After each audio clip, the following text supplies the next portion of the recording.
without further ado, Mike Lindell. Well, hello! It's great to be here. President Trump was speaking earlier in Lansing, so we're just now going live. A lot of people don't know on the stream yet that you actually got to warm up the crowd a little bit. So for those who missed that, would you give a little bit of examples of what you spoke about and what was important to you today? Yeah, what I spoke about was, I spent, we're here in Wisconsin, and I spent years going show to show in Wisconsin. I mean, what an American dream story I have, going from a crack addict to where I'm at today. And we're going to lose the American dream if this is the most important election in history.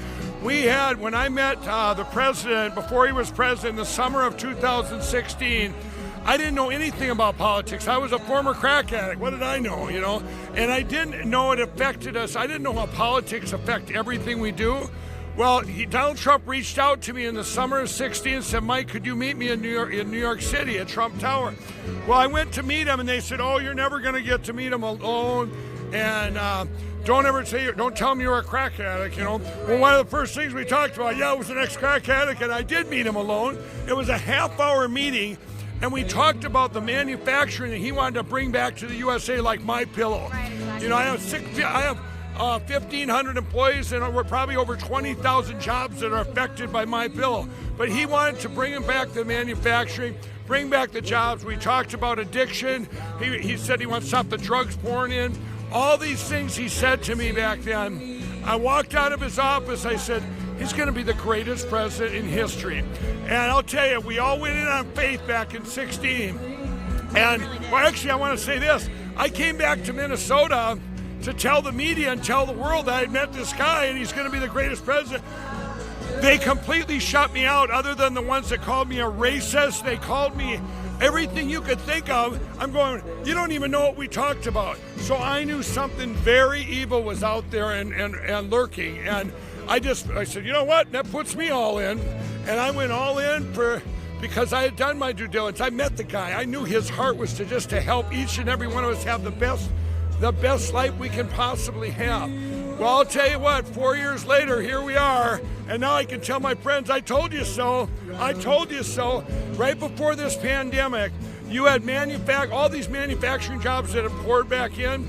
I'm here in Wisconsin, and in the Midwest here, all these jobs. We had entrepreneurs in January taking chances again in service business and in inventions and stuff. And you know why? They could fall back to a good paying job because everybody was jockeying for a higher paying job. There is only one person that can bring this economy back to roaring like it was, and that's Donald Trump, our great president. And that's what I told him. I said, this election, and by the way, this is not just an election, this is a biblical proportions. This is our faith. This is, politics affects everything, included our, in God we trust. He took God out of our schools for years, and we need to get God back in our country. And I'm just so excited. We have, in 6 days, it's going to be the biggest landslide victory you ever seen. Possibly the biggest celebration between all of us. Absolutely. It's going to be amazing. I think if you see what happened the last couple weeks, it's all revealing itself now. The lies of the Democratic Party. They, here I am in Wisconsin. You have 3 governors, Minnesota, Michigan, and Wisconsin. The terrible decisions they've made during this pandemic has revealed how politics can make these politicized. Look at the Minnesota governor and the mayor of Minneapolis. They made decisions that were so horrible and non-decisions that manifested into all these riots and peoples that across the country. And you can just see how terrible decisions made by the Democratic leadership. So I did a commercial the other day with Democrats, and it was so awesome. All these Democrats that are flipping were in the room, and I talked to them. I go, well, why are you flipping? Why are you flipping? And it was every answer you could think of. Well, one of them said, I don't particularly like Donald Trump, but everything that the Democratic Party used to promise us that never came to fruition, he did it. He did it. He said, so they go, you know what? I'm going that way. And the other one said, my party I used to vote for, that Democrat Party, that ship sailed a long time ago. And if you vote Democrat now, you're voting for these crazy governors we have, this radical left. Minnesota, we got a little advantage there. We're going to win Minnesota, by the way, too. We have Ilhan Omar, so we have another example. You have been a leading face of that campaign. We see you everywhere. Right. And it's like, here, just take Ilhan Omar. Here she comes here. People say, well, it's just a Trojan horse for something really bad. No, it's not. She puts it right out there. She hates the USA and she hates Israel. At least she puts it right out there. How do people like her even get elected? They got especially elected from being up north. We had from a country, Somalia, they brought in all these people that don't like our country, and they voted for her. They're all in her district. Everybody blames the rest of us in Minnesota. We didn't vote her in. Come on, we had nothing to do with it. But I'll tell you what, Minnesota is going to be completely red this time, up and down the ticket. We've reached out to over 5 million people. 5 million either called them or knocked on their doors. We've done so many rallies. The president, he's came there how many times now, and we're doing all these rallies. I put my heart and soul into every commercial, and usually the fake news out there, they block everything I do right before an election. Sure, when the election's over, they go, "Hey, Mike, how's it going? What can you tell us?" But you know what? When an election comes up, they go, "Who are you? We don't know you." Well, that brings me to another point. So speaking of fake news, you tweeted a few weeks ago almost that you're having a problem really advertising one of your books that you had recently written. So what happened with that? Isn't that horrible? Fox News is right up there too with the mother. I can't run my book ad for my life story because part of my life story is becoming friends with the President of the United States. And they say it's political. Are you kidding me? I ran it last spring when the pandemic came upon us, and I spoke from the Rose Garden. I could not believe it. It's a complete shutout for my book right now. And then you know what? And I'll tell you right now, I was going to put the book ads out right now because it would help the president, because my story, I met the guy. I know where his heart is. I wanted people to get out and read that book. This ain't just a book about some crack addict where I'm at now. It's about entrepreneurship, the American dream, and it ties into this great president. So if you haven't got the book, get the book. It will help. What's the name of the book? What are the odds from crack addict to CEO? And it took me 7 years to write. It'll be the most amazing book you'll ever read in your life. It'll help so many people. People are looking for hope. My story is a story of hope. Well, that American dream is going to go away if this president doesn't get elected. We are going to be the stuff they're talking of doing, of adding states so they can pack this courts, the Supreme Court, all these horrible things that they have up their sleeve, and it's just like, and the thing about it is, people that, back years ago when you had Democrats, Republicans, conservative liberals, everything has shifted, whether you know it or not, to the middle, but they're doing all these lies over here, this Democratic leadership, that you vote for them, and you're voting for these governors that are in place, these, what do they call them, the Fab Four, Omar, and all. I honestly try not to give them too much attention. No, you don't. I mean, it's like, if you look out there, and what happened is, I believe in our country, we have a whole lost generation. When we took God out of the schools, and slowly they took the teachers' unions, did all the stuff they do, which I have it in for them. And by the way, if I run for governor, I'm going after them. That was my next question. I can't stand the teachers' union. Well, anyway, all these things that they've done, they took this generation, took God out of the classrooms. Then they get to college and they get brainwashed. You have this big gap where these people, they're looking for hope, and that's what you see. You see these riots around the country. Look at that age group. Look at that age group, and they're just lost. They got inner wounds and inner hurts that they need to be filled. And I know your next question is governor. Yeah, I was going to say a few weeks ago we were at a rally, and I think you mentioned along the quote of if President Trump wins, you would think about running for governor. So do you still stand with that? What do you think? I told Minnesota the other day, if we win Minnesota and if we turn the state stuff, I will run. And I got a call from the president a couple weeks ago, and he said, "Mike, are you going to run?" I told him that I would run if he wins and we turn Minnesota red. And he said... you have a lot of support there as well, even at those rallies. I mean, they go crazy to see you. Yeah, and here I am in Wisconsin. I'm going, wow, they know me more here than Minnesota.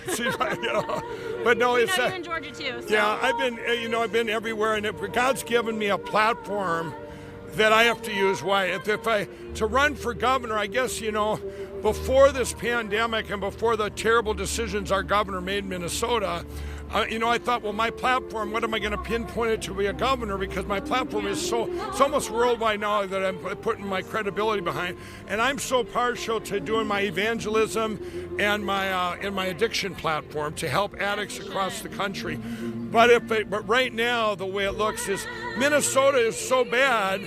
I mean, it's such an example to the world, to come in there and fix that. There's so many things that we didn't follow in Minnesota. Let me tell you a little bit about that. Before the pandemic, we had the best unemployment rate in the United States ever for the black demographic, for blacks.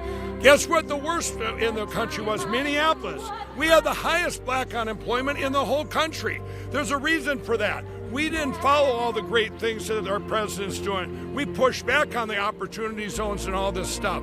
And that's going to change. If I get to be governor, that's all going to change. We're going to be common sense.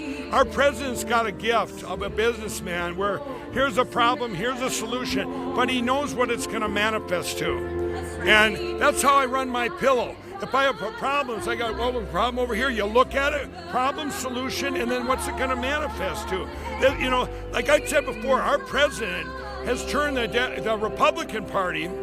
He had to pick a party back then. He didn't like either one, I don't think. Right, but he picked the Republican Party. But what did he do? He turned it into the common sense party. Absolutely. Except for I think one guy. We might start with Romney. Yeah.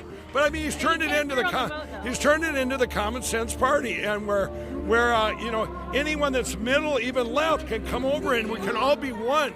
We can all be one. We're all about our daily lives, bringing joy. Everybody who needs the dream, people come here for the American dream, and that's what we got to do. And that's I think you're going to see after this election, when the president wins, you're going to see a great uniting. I don't believe it's going to be like 16 where you have this shock factor. I think everyone, even on the left, expects the president to win, and we're going to have more great things coming. Sure, you're going to have all the maybe even the fake news will finally give in because they won't have anybody watching them. What? Would that be crazy? You guys could be the only channel. You guys might not be in the only channel. We would advertise your book. Yeah, that's right. That's right. Well, yeah, that's awesome. You've been a pioneer for not just the campaign, but all of these rallies. You mentioned it a few times, you have a relationship with President Trump that's very special and something the majority of Americans don't have. We just see what we get told to us by the news. And unfortunately, the majority of that news is fake. So I think my last question, a little bit just more personal, how would you describe President Trump's personality and what that relationship has meant to you for those who are unable to have such a connection? He's very loyal. He's very sincere. He's funny. Probably one of the most funniest guys I've ever met. I laugh so hard, and it's like you're talking to your best friend. It's just so down to earth funny. It's like what? Why would they? And I want to say one thing too about his leadership. When he's in a room, what people don't know, he is a great listener. He takes it in. He's like a vacuum cleaner of knowledge. He'll take it in, and then he calculates, and here's the decision. And it's just amazing. He's very, very. He's a multitasker. But like I say, it's if you see him, he would want to know everything about you. He'd say, hey, how, and he remembers stuff. He'll say, he'll remember stuff that I'm going, wow, man. No, I think he's a genius. I have a hard time remembering names. He is a genius. I mean, but he's such a down to earth. Why do you think he's a billionaire? I have been in all walks of life. I've ate with 0 forks to 4 forks and everything in between. I have never met someone with the agenda he has is just to help the country and to help people, And he wants love like everybody else, and he just, he wants to, but he cares about you. He cares about you. He cares about you. People don't realize that, and when you're always fighting, I can't imagine how much would have been done if you could turn back time, if everybody would have got behind a president. When they're duly elected in our country, everybody should get behind them. I didn't care for the last president, and I was on drugs. I'm going, what is this guy doing to our country? But I didn't go out there and do crazy stuff, or I didn't see the news going crazy against him, or the fake news and all that. And if he would have had everybody behind him, which I think these next 4 years, if everybody knew what was on the table the next 4 years, that's going to just, you ain't seen nothing yet. It's the stuff that's going to help. I'll just give you one example. Addiction in our country. It's all the regulations the president takes out of the picture. Yeah. The craziness that we have in California for regulations. You got to have a door that has 3 inches up from the bottom ceiling over here for the 4 people that might not fit through the door. And there's no Thanksgiving rules, not to be able to have your whole family there. Yeah, exactly. Can you believe that? So I'll give you one on addiction. Me being an ex-crack addict. My platform, the Lindell Recovery Network, is helping millions of addicts across the country. But here's the thing. I can't have paid counselors. You know why? Because, which is fine, I wouldn't want those counselors anyway, but here's what 30-some states have laws. In order to counsel an addict, you have to go to college for 4 years, climb 25 palm trees, swim the English Channel, all these regulations to treat an addict. Well, you know what? Addicts know this.